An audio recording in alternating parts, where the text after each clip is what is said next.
Alright, so we're going to quickly try and merge in a foreground and sky of star trails.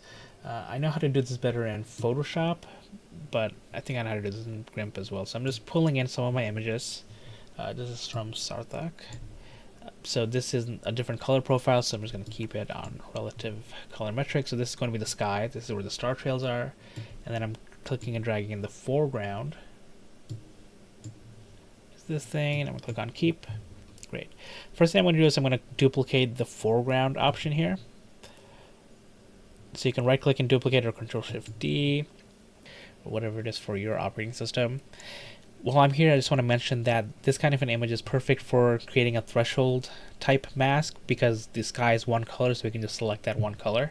So while my top layer is selected, I'm going to do colors, do threshold, and in the channel I'm going to select blue because that's very prominent in the sky, and I'm going to select the shadow layer or whatever this knob is called so that the sky is all blue. You don't want to do too much because then you'll end up eating the branches as well. But you can see that it's not perfect, but for demo purposes it's okay. Okay, so this is good. And now I'm going to go into this layer. I'm actually going to move this layer up so that the foreground is at the bottom, and then the star stack, this layer is here because we want to replace the foreground here. So I'm going to click on this layer, right click and do add layer masks, leave it on white. Going back to my foreground TIFF.copy where my threshold is. So I'm going to select all, so you can either do Control A or do select all.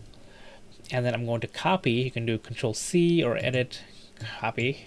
And then I'm going to click on my layer mask here on my star stacks mask.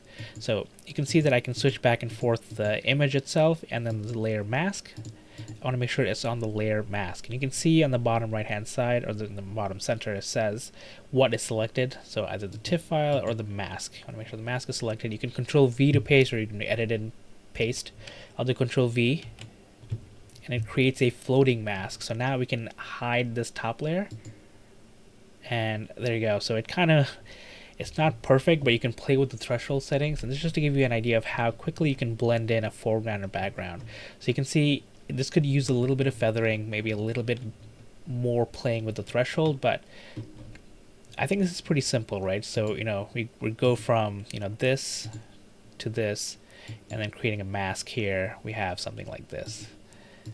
Again, could be better, but hopefully this gives you an idea of how you can use layer mask and threshold in Gimp to get this done.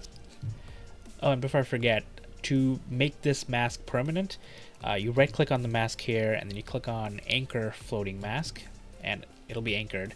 So now, whether if you can delete this copy here, you still have this here, and you can do, and then you can save it. You can do file export